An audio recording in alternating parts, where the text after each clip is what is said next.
जब किसी जगहों का नाम,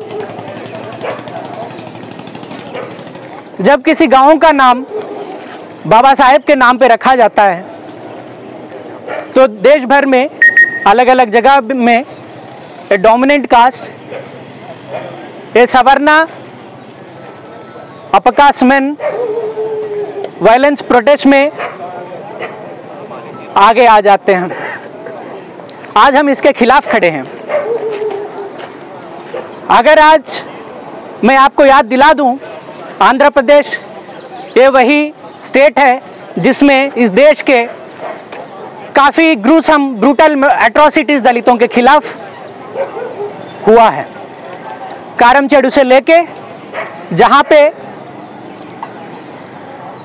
जो पानी को लेके, पानी पीने के जगह पे जो पॉन्ड दलितों के लिए बना है जहाँ से वो पानी पीते हैं, उस पॉन्ड में जब वहाँ एक लड़की पानी भर रही थी, उसी समय पे एक कम्मा कास्ट के कम्युनिटी के एक इंसान आता है अपने भैंसों को साफ करने उनको, तो लड़की बताती है कि ये हमारा पीने का पानी है और ये ऐसा मत कीजिए, इसको गंदा नहीं कीजिएगा। तो ये जो इंसान है उन्हें अब्यूज़ करता है, गाली देता है और ये लड़की चुप नहीं बैठती। उनके हाथ में जो गड़ा रहता है खड़ा, उसे उनको पीटती है। ये इंसान वहाँ वापस जाके गांव में वहाँ के अपर कास्ट लीडर जो हैं दग्गूबाटी चंचरामैया, वो मतलब वहाँ बात पता चलता है तो पूरा एक वायलेंट मॉब निकल के आती है और काफ़ी लोगों का उस दिन ब्रूटल मर्डर होता है। लगभग 13 लोगों का उस दिन मर्डर हुआ था और ये बात महीनों तक बाहर मीडिया हाउसेस में भी पता करने को नहीं दिए, क्योंकि ये वही कास्ट थी जब उस टाइम पे रूलिंग पावर में थी। ऐसा ही कारमचेडू में थिएटर में जो टसल कुछ लोगों के बीच में होता है, उसको भी एक बहुत ही बड़ा एट्रोसिटी दलितों के खिलाफ कर दिया जाता है। उसके बाद पातापल्ले में होता है, गरिगापाड़ू में होता है। पिछले ही साल उसी ईस्ट गोदावरी में जिसके बात कर रहे हैं, वहां पे मैंगो चोरी करने की उस इल्जाम पे एक दलित लड़के को जिंदा फांसी लगा के पंचायत ऑफिस में उनको फांसी लगाया गया। हमें यह समझना चाहिए कि गोदावरी जो नासिक में से शुरू होती है, डेल्टा तक पहुंचते ही इतना कास्टिस्ट क्यों बन जाती है? जो गोदावरी नदी इतना कास्टिस्ट क्यों बन जाती है? क्योंकि डेल्टा में, जो गोदावरी डेल्टा रीजन में जमीन काफ़ी फर्टाइल है। जैसे जमीन फर्टाइल है तो उसका ओनरशिप कुछ कम्युनिटीज़ के हाथों में होता है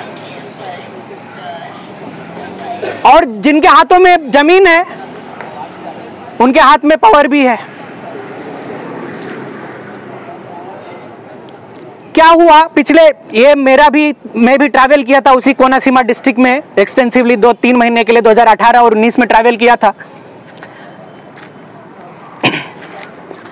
तो पिछले 3-4 दशकों में ऐसा हुआ कि उस इलाके में ईस्ट वेस्ट गोदावरी डिस्ट्रिक्ट जो है, वहाँ पे एग्रीकल्चर से शिफ्ट हुआ एक्वाकल्चर में, फिशरीज में।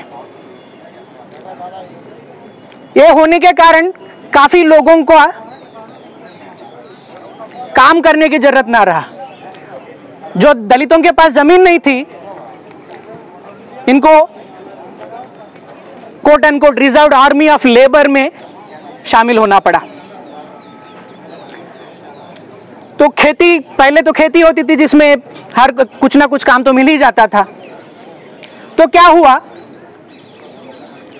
कि there is this wave of migration to Arabian peninsula of Dalit women from east and west Godavari district.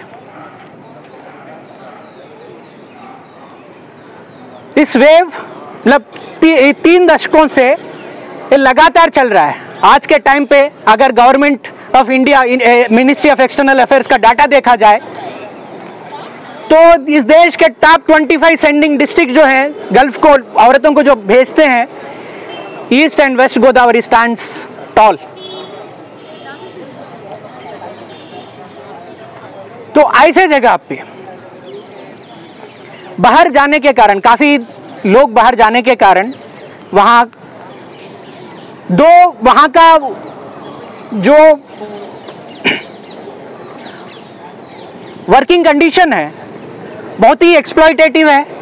काफी लोग हाउसमेट्स के तहत काम करते हैं, केयर गिवर्स के तहत काम करते हैं। इतना एक्सप्लॉयटेटिव होने के बावजूद भी थोड़ा बहुत उनका फैमिली का सर्वाइवल इंश्योर करते हैं लोग। तो इसके चक्कर में देयर इज मोबिलिटी एंड लोग एजुकेशन भी परस्यू करने लगे, पॉलिटिकल मोबिलाइजेशन भी होता रहा। तो इस कॉन्टेक्स्ट में अब मैं एक दूसरा बात भी बताना चाहता हूं। अभी रिसेंटली आंध्र प्रदेश गवर्नमेंट ने डिसाइड किया था कि नया डिस्ट्रिक्ट बनाएगा। तो कोनासीमा के वहाँ के अम्बेडकराइट एक्टिविस्ट लोग कुछ महीने से ये डिमांड की है कि उस डिस्ट्रिक्ट के नाम बाबा साहेब के नाम पे करें। ये इसीलिए भी कि वहाँ का एक इतिहास है। बाबा साहेब जो अपने समय पे उस डिस्ट्रिक्ट मतलब उस जगह पे पहुँचे थे, वहाँ पे मीटिंग की थी। ये फोन मेमोरी में वहाँ के लोग ये डिमांड रखी है। गवर्नमेंट ऑफ आंध्र प्रदेश इसे एग्री भी करते हुए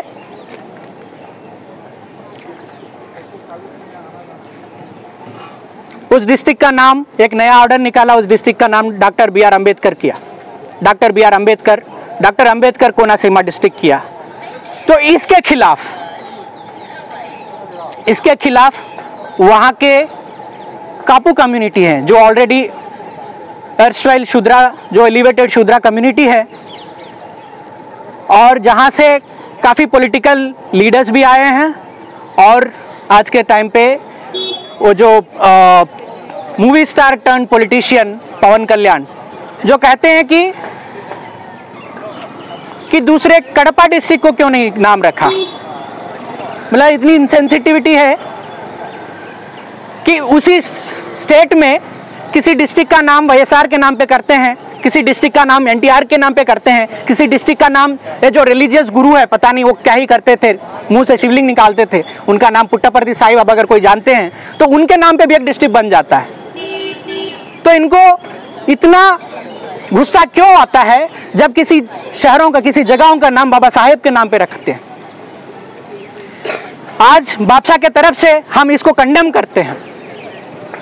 हम इस कास्टिस्ट मेंटालिटी के खिलाफ अपनी जंग जारी रख रहे हैं।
हमारी लड़ाई जिंदाबाद जिंदाबाद जिंदाबाद। जय जय जय जय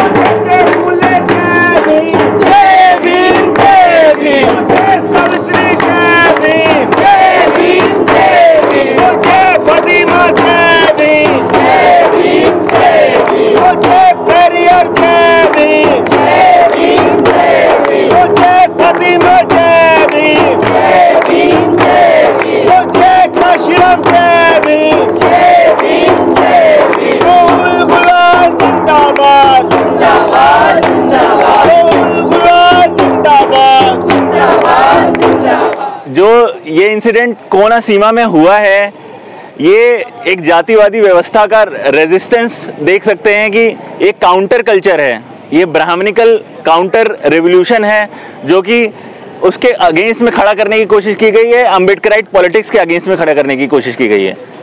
ये इसको उस कड़ी में देखना चाहिए, पॉलिटिक्स ऑफ नेम। इसके हम लोग डेली टू डेली बेसिस पे हम लोग इसके शिकार होते हैं। नेम, सबसे पहले आप बोलेंगे कि व्हाट्स इन अ नेम, लेकिन नेम में ही कास्ट छुपी है ना। हम सब की कास्ट, कोई आइडेंटिफाई करना चाहेगा आपका नाम पूछता है सबसे पहले, आप पूरा नाम बताइए, आपका नाम क्या है। तो ये पॉलिटिक्स ऑफ नेम, इसका बहुत पहले से शिकार हो रहे हैं हम लोग। और इसी को काउंटर करने के लिए अम्बेडकराइट पॉलिटिक्स आई है। अम्बेडकर स्टैंड्स फॉर समता, स्वतंत्रता, बंधुत्व, और उसी को काउंटर कर रहे हैं अब ये लोग ब्राह्मणिकल कल्चर लाके। ब्राह्मणिकल कल्चर क्या है, इन सब के अगेंस्ट में है, वो एंटी है, वो इन सब चीज़ों को ही ख़त्म करना चाहता है। जो आइडियल्स हैं, कॉन्स्टिट्यूशनल आइडियल्स हैं, उन सब को ख़त्म करना चाहता है ब्राह्मणिकल कल्चर। कोना सीमा में जो हुआ, एक डिस्ट्रिक्ट का नेम रखने पे वायलेंस होता है, ऐसा पहले भी हुआ है। नामांतर मूवमेंट महाराष्ट्र का एक एग्जाम्पल है। Even in UP politics resistance हुआ, जब तक ले पॉलिटिकल पावर नहीं था, कांशीराम साहब जब तक ले पॉलिटिकल पार्टी नहीं बना पाए, तब तक ले डिस्ट्रिक्ट का नाम नहीं चेंज कर पाए। जैसे ही पार्टी आउट ऑफ पावर जाती है तो डिस्ट्रिक्ट का नाम वापस पलट दिए जाते हैं। तो पॉलिटिक्स ऑफ नेम ये बहुत ही डेंजरस पॉलिटिक्स है, जिसके अगेंस्ट दो धड़े में बटा हुआ है समाज। एक अम्बेडकराइट पॉलिटिक्स है और एक ब्राह्मणिकल पॉलिटिक्स है। ब्राह्मणिकल पॉलिटिक्स हमेशा ही इसके अगेंस्ट में रहेगी, अम्बेडकरवाद के अगेंस्ट में रहेगी, वो समता के अगेंस्ट में रहेगी, स्वतंत्रता के अगेंस्ट में रहेगी, बंधुत्व के अगेंस्ट में रहेगी। तो ये कोना सीमा का नाम सिर्फ बदलने पे इतना बड़ा वायलेंस हो सकता है। तो इन कास्टिस्ट मॉब को ये समझ लेना चाहिए कि ये अम्बेडकरवाद रुकने वाला नहीं है। ये लोग शायद चेंज करना, ये लोग कोशिश कर रहे हैं टालने की अम्बेडकरवाद को लाने से, लेकिन वो आप इन लोगों को थोड़ा दिमाग से सोचना चाहिए। कोई भी सामाजिक व्यवस्था एक बार बदल जाती है तो उसको आप दोबारा पलट के वापस नहीं लेके आ सकते। आप ब्राह्मणवादी व्यवस्था बनाना चाह रहे हैं, सोच रहे हैं कि नहीं हम वायलेंस करके इसको रोक लेंगे, वो टल सकता है, थोड़े दिन की बात है, लेकिन वापस से ये अम्बेडकरवाद अब रुकने वाला नहीं है। अम्बेडकरवाद पॉलिटिक्स, राजनीति वो रुकने वाली नहीं है। वो नॉर्थ से शुरू होकर साउथ पहुंची है, साउथ से और कहाँ पहुंचेगी। ये अम्बेडकरवाद इज यूनिवर्सल वैल्यूज, ये इनको कोई रोक नहीं सकता। आप सिर्फ टाल सकते हो, थोड़ा वायलेंस करके कुछ समय के लिए टाला जा सकता है, लेकिन ये रुकने वाला नहीं। और इनको सबक लेना चाहिए, अम्बेडकरवाद क्या इस सोसाइटी के लिए क्या मायने रखता है अम्बेडकरवाद, और व्हाट अम्बेडकर स्टैंड्स फॉर। तो इतनी सी समझ थोड़ी सी आ जाएगी तो समाज में थोड़ा समता और स्वतंत्रता आ जाएगी। तो ये सोचना चाहिए। इसी के साथ मैं अपनी बात को खत्म करूंगा। जय भीम, फुल जोर। मुर्दाबाद मुर्दाबाद मुर्दाबाद, वो जातिवाद नहीं सहेंगे, नहीं सहेंगे, नहीं सहेंगे, वो मनुवाद नहीं सहेंगे, नहीं सहेंगे, नहीं सहेंगे, वो जातिवाद मुर्दाबाद मुर्दाबाद मुर्दाबाद, वो जय भीम, जय भीम, जय भीम, वो जय भीम, जय भीम, जय भीम, वो जय फूले जय भीम, जय भीम, जय भीम, वो जय बिरसा जय भीम, जय भीम, जय भीम, वो जय सावित्री जय भीम, जय भीम, जय भीम, वो जय पेरियार जय भीम, जय भीम, जय भीम। अम्बेडकर फुले स्टूडेंट एसोसिएशन बापसा की तरफ से जय भीम और फुल जोर। साथियों, वीडी सावरकर का एक किताब आया था, एक किताब नहीं, वो बुकलेट आया था। वो बुकलेट का नाम है द एसेंशियल्स ऑफ हिंदुत्व। उसका पहला जो अध्याय होता है उसका नाम था what is with name, what is with name. यही सवाल सावरकर ने पूछा था कि आप अगर जूलियट को रोजावेल्ट बोलेंगे तो क्या होगा, आप अगर हिंदुत्व को हिंदुइज्म बोलेंगे तो क्या होगा। सावरकर का यही सवाल था, और ये सवाल आज के पॉलिटिक्स में, आज के दौर में बहुत बड़ा एसेंशियल सवाल है। ट्रांसलेशन में सावरकर का ट्रांसलेशन में बहुत सारी चीज़ खो गया है। जैसे सावरकर जब एग्जाम्पल देते हैं कृष्णा का, ट्रांसलेशन में आ गया कि Jesus died, Christ lived on. ये ट्रांसलेशन में आया था, लेकिन सावरकर का वही मूल सवाल था कि व्हाट इज विथ नेम। तो ये सवाल को लेकर हमारा आज के राजनीति में, आज के समाज में जिस हिसाब से बोला जाता है, बाबा साहब कहाँ है? अंबेडकर स्टैच्यू में नहीं है, अंबेडकर किताब में है। अंबेडकर नाम में नहीं है, अंबेडकर किताब में है। कर्नाटका में जब हिजाब बैन हुआ, उसके तुरंत पहले एक इशू हुआ। हिजाब बैन का तुरंत पहले एक इशू हुआ। कर्नाटका के कोर्ट के सामने बाबा साहब अम्बेडकर का फोटो लगाया गया था। तो जज ने बोला कि अगर ये लगाया जाएगा तो हम नहीं जाएंगे, तो उसे उतारा गया था, उसे वैंडलाइज किया गया था, उसे उतारा गया था, जिसके वजह से कर्नाटका के अम्बेडकराइट कम्युनिटी एक बहुत बड़ा मार्च निकाले थे, जो दिल्ली जैसा कैपिटल सिटी में नहीं आ पाया था। इस बात के साथ हम उन वीरांगना महिलाओं को याद करना चाहते हैं जो राजस्थान के हाईकोर्ट के सामने लगाए गए मनु के प्रतिमा के ऊपर काले रंग लगाए थे। उन वीरांगना को हम इसलिए याद करते हैं क्योंकि स्टैचू में क्या रखा है, ये नाम में क्या रखा है। आज का राजनीति नाम के बलबूते पर, आज का राजनीति इतना बड़ा स्टैचू ऑफ यूनिटी बन गया। उस यूनिटी स्टैचू के बलबूते पर या जेएनयू के हटलैंड पर एक फालस खड़ा हुआ है। आप देखे होंगे एक जेएनयू के हटलैंड पर एक खड़ा हुआ है जो 2 साल लग गया उसे निकालने के लिए, हम चेहरा देखने के लिए लग गए थे, और उसमें अभी करा क्या गया है, विवेकानंद जी का मूर्ति। तो what is with statues, what is with names? ये सवाल अम्बेडकराइट्स का नहीं है, ये अम्बेडकराइट्स को हमेशा पूछा जाता है। नाम में क्या रखा है, स्टैचूज में क्या रखा है, किताब में ढूंढो। ये सवाल पूछे हैं सावरकर ने, ये सवाल पूछे हैं उस हिंदुत्वपंथी ने जो चाहते हैं कि रेडिकलाइज किया जाए, एक कल्चरल रेडिकल आइडिया बनाया जाए, इंडिया में स्थापन किया जाए, जिसके वजह से जितना रेजिस्टेंस फोर्स है उन्हें दबाया जाए, जितना रेजिस्टेंस फोर्स है उन्हें इस हिसाब से बनाया जाए। मतलब में एक ऐसे कल्चर, एक ऐसे काउंटर रेवोल्यूशनरी कल्चर क्रिएट करो जिस हिसाब से वो रेवोल्यूशन को दबाया जाए। ये नाम से स्टैच्यू तक ये राजनीति हमारा कल्चर को एस्टेब्लिश करने का है। और यहाँ पर हम बोलना चाहते हैं बाबा साहब बस किताब में नहीं है, बाबा साहब हाँ किताब में है, लेकिन हमारे, आप यूनिवर्सिटी आए होंगे, यूनिवर्सिटी में आपको लग रहा होगा यहीं पर ही अम्बेडकराइट होते हैं, यहीं पर ही मार्क्सिस्ट होते हैं, यहीं पर ही सारे रेवोल्यूशनरी फोर्सेस होता है। आप जाइए, अपने गांव जाइए, हमारे गांव जाइए, एक दलित बस्ती को जाइए, वहाँ बुद्धा का स्टैच्यूज होता है, हर एक घर में बाबा साहेब का फोटो होता है। आप जाइए उत्तर प्रदेश और मध्य प्रदेश के बॉर्डर में घर घर में फूलन देवी का कहानी होता है। लोग अनपढ़ हो सकते हैं, लोग को शायद सिग्नेचर करना भी नहीं होता पता है, लेकिन इस देश के हर एक गांव अम्बेडकराइट्स को पैदा किया है, बस नाम से, बस स्टैच्यू से। मेरा एक दोस्त जो मुझे मदद किया अम्बेडकरिज्म क्या है सीखने के लिए, वो मुझे एक चीज बोला था, उसके पापा बोले थे उनके चौक में बाबा साहेब अम्बेडकर का स्टैचू एस्टेब्लिश हुआ था, और उसके पापा ने बोले मुझे पता नहीं इंसान कौन है, लेकिन ये जितना बड़ा है तुझे उतना ही पढ़ना है। और यही छोटे चीज से, ये बहुत छोटा चीज है, आपको लग रहा है बहुत छोटा चीज है, पापा ने एक मोटिवेशनल स्पीच दिए कि इनके ऐसा पढ़ना है, लेकिन मुझे पता नहीं ये कौन है। ये this is the power of Ambedkar statue, this is the power of Ambedkar Nagar. Ambedkar Nagar को कुछ साल पहले डेमोलिश किया गया है, वहां बहुत प्रोटेस्ट हुआ, लेकिन वो दिल्ली जैसा कैपिटल सिटी में नहीं आ पाया। और आज कोनासीमा में जो हो रहा है, Konaseema, doctor B R Ambedkar Konaseema, हमें सबको बोलना चाहिए कि doctor B R Ambedkar Konaseema, उस डिस्ट्रिक्ट में जो हो रहा है, एक बाबा साहेब का नाम रखा जा रहा है, और वो बाबा साहेब का नाम वहां के काफी साल के जो बहुजन स्ट्रगल है, जो अम्बेडकर स्ट्रगल है, उसका रिजल्ट है। वो 2 महीने का स्ट्रगल का रिजल्ट नहीं है, वो 1 महीने का स्ट्रगल का रिजल्ट नहीं है।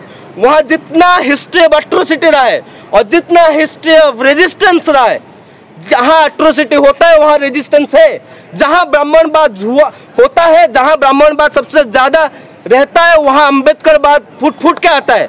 और उसी हिसाब से कोनरासीमा डिस्ट्रिक्ट का नाम जब doctor B R Ambedkar district किया गया, वहाँ के मॉब मिनिस्टर के घर जला दिए, एमएलए का घर जला दिए, स्कूल बस जला दिए, पुलिस वैन जला दिए। अब बोलते हैं आतंकवादी कौन है? जेएनयू में ब्रीड होता है। आतंकवादी कौन है? यूनिवर्सिटीज में ब्रीड होता है। आतंकवादी कौन है? हमारे गांव में जो पानी के लिए मार खाते हैं उन्हें बोला जाता है आतंकवादी। जो मारते हैं वो साधु हैं। जो मारते हैं पानी के लिए, जो अंबेडकर स्टैचू को वैंडलाइज करते हैं, they are the saints of this nation, they are the saints and the mahatmas. Baba Saheb Ambedkar बोले थे, बाबा साहब अम्बेडकर बोलते गांधी को कि mister Gandhi, I have no homeland. ये एक बहुत एसेंशियल क्वेश्चन है कि भारत के जितना भी बहुजन कम्युनिटी है उनके लिए होमलैंड क्या है? क्या अपने स्ट्रगल के वजह से अपना डिस्ट्रिक्ट का नाम Ambedkar, doctor B R Ambedkar Konaseema district नहीं रख सकते हैं? जब बसपा का सरकार था, बहुत सारा यूपी में बहुत सारा जगह का नाम महात्मा फुले के नाम पर, बाबा साहब अम्बेडकर के नाम पर, कांसीराम साहब के नाम पर दिया गया था। सपा का सरकार रहा, उसे बदला। बीजेपी का सरकार रहा, उसे बदला। और ये नाम परिवर्तन करने वाला कि बाबा साहब का नाम क्यों परिवर्तन है, बाबा साहब नाम क्या है, ये परिवर्तन करने वाला ये हमारा ट्रेंड नहीं है। ये ट्रेंड है उनका, जो बाबा साहब अम्बेडकर का नाम को जो यूपी में बैठे हुए सारे शहरों का नामकरण कर रहे हैं, सारे एरिया का नामकरण कर रहे हैं। आप इस दौर पे जब बाबा साहब बोल रहे कि mister Gandhi I have no homeland, उस दौर में हमें फूले का सवाल बहुत, महात्मा फूले का सवाल बहुत इंपॉर्टेंट लगता है कि इस देश हमारा है, इस देश के प्रोडक्टिव फोर्स हम है, इस देश का जमीन से शुरू करके खेती तक हमें कल्टीवेट किए हैं, इस देश का लेबरिंग फोर्स हम है। इस देश का जब लेबरिंग फोर्स हम है, एक नाम हमारा क्यों नहीं हो सकता? बाबा साहब अम्बेडकर को भी हमारा तक क्यों लिमिट किया जाता है? हम कौन है? यूनिवर्सिटी में आते हैं, बोला जाता है ये आइडेंटिटी पॉलिटिक्स करते हैं। फिर उनका शुरू होता है कि कौन से कम्युनिटी में, कौन से क्लास में कितने दलित है, कौन से क्लास में कितने आदिवासी है। हमारे पास भी दलित है, तुम तो एलिट दलित हो, ये तो आईवी लीग दलित है, ये तो कैपिटलिस्ट दलित है। आइडेंटिटी पॉलिटिक्स बोला जाता है, हम करते हैं। हमारा पॉलिटिक्स बहुत सीधा है, इस अम्बेडकराइट पॉलिटिक्स, ये एक बहुत बड़ा आइडियोलॉजिकल पॉलिटिक्स है।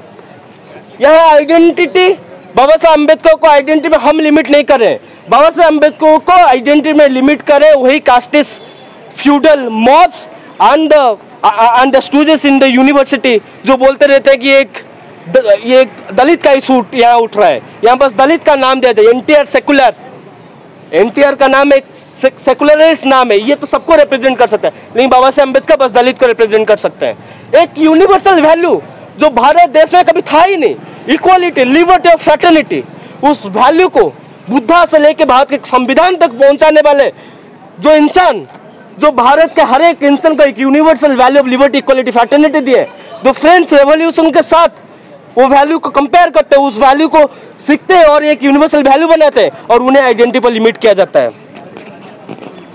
तो इसके साथ मैं बस बताना चाहूंगा कि हमारा पॉलिटिक्स बहुत सीधा है। भारत में दो फोर्स है, there is a casteist force, there is a Brahminical force, there is a terrorist force and there is Ambedkarite force. There is no other force. There is a casteist force and there is Ambedkarite force, and that Ambedkarite force is trying to build this India and build the universal community with the value of equality, liberty, fraternity. And the casteist force is trying to limit you to your immediate identity. जो रोहित वेमुला का सवाल था, the man is reduced to his immediate identity, his nearest possibility to a vote. हमें उसमें नहीं रहना है, हमें वो सीमित नहीं रहना है। बाबा साहब अम्बेडकर जितना किताब में है, उतना स्टैच्यू में है, उतना नाम में है। इस आश्वासन के साथ मैं अपना बात खत्म करूंगा। जय भीम, अम्बेडकर जिंदा, अम्बेडकर जिंदा, अम्बेडकर जिंदा, परियार परियार जिंदा, परियार जिंदा, कंसराम जिंदा, कंसराम जिंदा, तो नंगेली जिंदा, तो बिरसा जिंदा, तो सिद्धू जिंदा, तो कन्नू जिंदा, तो लक्ष्मण जिंदा, तो शंकर जिंदा, फातिमा जिंदा, सावित्री जिंदा, सावित्री जिंदा, तो रोहित जिंदा, तो रोहित जिंदा, तो मुथु जिंदा, तो मुथु जिंदा, अनीता जिंदा, अनीता जिंदा, तो पायल जिंदा, तो पायल जिंदा, तो शंकर जिंदा। मेरे तरफ से दो तीन बातें बस इस पे कहना है। जो नाम की राजनीति है, आप लोग जानते होंगे कि मैं यूपी से आता हूं। उन इलाकों में पहले जो दलित या पिछड़ी जातियों के लोग हुआ करते थे, उनके नाम रखे जाते थे मंगरुआ, गुरहुआ, इस टाइप से कि मंगलवार को पैदा हुआ तो मंगरुआ, इस तरीके से। मतलब कि ऐसा नाम जो साउंड में थोड़ा अच्छा ना लगता हो, कुछ खराब टाइप से लगता हो, जिसमें कोई सम्मान की बात ना हो। तो जो लोग ऐसा समझते हैं कि नाम में कोई राजनीति नहीं, नाम रख देने से क्या मतलब होता है, वो इस चीज़ से समझ सकते हैं कि आपको बहुत सारे गांव मिल जाएंगे, बहुत सारे लोग मिल जाएंगे जहां पुराने लोगों के नाम इसी तरीके से रखे जाते थे, और ऐसे भी केसेस मिल जाएंगे जहां पे कोई अच्छा नाम रख लेता था जो कि अपर कास्ट या जो ब्राह्मणिकल लोगों के नामों से मिलता जुलता नाम हुआ करता था, तो लोग नहीं रखने देते थे नाम, उनके ऊपर वायलेंस होता था। तो इन नामों की राजनीति का आप देखेंगे तो 1920 के आसपास के इस पे बहुत सारे शोध भी हैं कि किस तरीके से नामों की राजनीति रही है। और आंध्र प्रदेश वाला तो केस है। दूसरी चीज जो हम कहना चाहेंगे कि उत्तर प्रदेश में पिछले समय में कुछ घटनाएं घटी हैं। आप लोगों को याद होगा कि इलाहाबाद का नाम बदलकर प्रयागराज रखा गया। इसी तरीके से और भी जगहों का नाम, मुगल सराय एक जगह था, उसका नाम बदलकर दीनदयाल उपाध्याय नगर रखा गया। और भी बहुत सारे जगहों के नाम बदलने के चल रहे हैं कि इन जगहों के नाम बदलने चाहिए। तो जो लोग ये बात कहते हैं कि नाम में कुछ नहीं रखा है, जो कल्चरल सिंबल्स हैं उनमें कोई नाम, उसमें उसका कोई मतलब नहीं है, तो भाई वो क्यों कर रहे हैं? एक चीज। तीसरी चीज मैं कहना चाहूंगा कि साथियों, जो कल्चरल पॉलिटिक्स होती है, जो संस्कृति की राजनीति होती है, इसका एक अपना महत्व है। आप खुद सोचिए कि आप जिस जगह पे रहते हैं, जिस जगह पे जाते हैं, उस जगह पे आप जिस सोशल लोकेशन से आते हैं, आप जिस सामाजिक परिस्थिति से आते हैं, वहां का कुछ ना दिखाई दे तो आपको एलाइनेशन नहीं फील होगा। आपको नहीं लगा कि ये जगह तो हमारे लिए बहुत नई जगह है, ये जगह तो हमारे से कुछ अलग जगह है। देश में दलित और ओबीसी एसटी के लोग यूनिवर्सिटियों में सबसे ज्यादा आत्महत्या की केसेस क्यों आती हैं? इन कैटेगरीज के लोगों के सबसे ज्यादा ड्रॉप आउट्स के केसेस क्यों आते हैं? आप खुद सोचिए, उनको यूनिवर्सिटी अपनी यूनिवर्सिटी क्यों नहीं लगती है? इसका एक बहुत बड़ा कारण है कि इनको उन यूनिवर्सिटीज के, उन जगहों के से कोई कल्चरल फीलिंग नहीं आती है कि हमारा भी यहाँ पे कुछ, हमारा भी कुछ यहाँ पे हिस्सा है, हमारे भी कल्चर से कुछ यहाँ पे आता है। अब सोचिए कि इस देश का जो बहुसंख्यक हिस्सा है, जो इस देश में उत्पादक वर्ग है, जो खेती करता है, फैक्ट्रियों में मजदूरी करता है, इस देश में जो लोगों को खिलाता पिलाता है, जो इस देश के परजीवी वर्ग है, जो ब्राह्मणवादी वर्ग है, उस वर्ग के कल्चरल सिंबल्स, उस वर्ग के सांस्कृतिक सिंबल्स हर जगह दिखाई देंगे। लेकिन अन्य लोगों के कल्चरल सिंबल्स जब आते हैं तो वायलेंस होता है। सबसे बड़ा उदाहरण आप लोगों को दिखाई देगा 1970 के आसपास मराठवाड़ा विश्वविद्यालय जो महाराष्ट्र का, जब नाम बदला गया तो कितना सारा वायलेंस, कितनी सारी घटनाएं महाराष्ट्र में घटी। तो साथियों, जो नामों की राजनीति या जो संस्कृति की बातें हैं, बहुत इसका लंबा संदेश होता है। लोगों के दिमाग पे, लोगों के चेतना पे इसका एक बहुत बड़ा प्रभाव होता है, जिसको हमें समझना चाहिए। जो हिंदुत्व की राजनीति है, जो ब्राह्मणवाद की राजनीति है, उस राजनीति को अन्य माध्यमों के अलावा हमें सांस्कृतिक माध्यमों से भी चुनौती देनी पड़ेगी। और ये सांस्कृतिक माध्यम क्या हो सकते हैं? सांस्कृतिक माध्यम यही हो सकते हैं कि हम अपने कल्चरल स्पेसेस को क्लेम करें, केवल ब्राह्मणवादी सिंबल्स ही कल्चरल स्पेसेस में नहीं रहेंगे। आप पॉपुलर सिनेमा की देख लीजिए, पॉपुलर सिनेमा में जिस तरीके से कैरेक्टर को गढ़ा जाता है, जिस तरीके से पॉपुलर कल्चर में कैरेक्टर्स को गढ़ा जाता है, उनके जो जो सिंबल्स होते हैं, अगर कोई व्यक्ति उसको बढ़िया से एनालिसिस करे तो समझ में उसको आएगा कि इसके पीछे की राजनीति क्या है। तो साथियों, जो नाम की राजनीति है, जो कल्चर की राजनीति है, उसका यही महत्व है कि आप जो इस देश में ब्राह्मणवादी ताकतें हैं, जो ब्राह्मणवादी जातिवादी ताकतें हैं, जो उनका वर्चस्व है, जो उनका वायलेंस है, उनको आप इसके माध्यम से चुनौती देंगे। और जो इस देश के उत्पादक वर्ग हैं, उनको इस देश में एक सांस्कृतिक, उनको एक वैकल्पिक सांस्कृतिक फीलिंग देंगे, उनको एक वैकल्पिक सांस्कृतिक संस्कृति देंगे। तो साथियों, जो आंध्र प्रदेश में हो रहा है वो इन्हीं सब चीजों का रिफ्लेक्शन है। जो लोग वहां पे वायलेंस कर रहे हैं वो लोग मूर्ख लोग नहीं है, वो लोग अपने कल्चरल सिंबल्स को क्लेम कर रहे हैं। वो क्यों भाई, कोई भी व्यक्ति अपने विरोधी कल्चरल सिंबल्स को, अपने विरोधी के राजनीति को क्यों आगे आने देगा? तो वो लोग अपनी राजनीति कर रहे हैं, हम लोगों को अपनी राजनीति करनी चाहिए। इसी के साथ मैं अपनी बात को समाप्त करता हूं। पंचशील के पन्नों पर फूले अम्बेडकर, बहुजन एकता जिंदाबाद जिंदाबाद जिंदाबाद।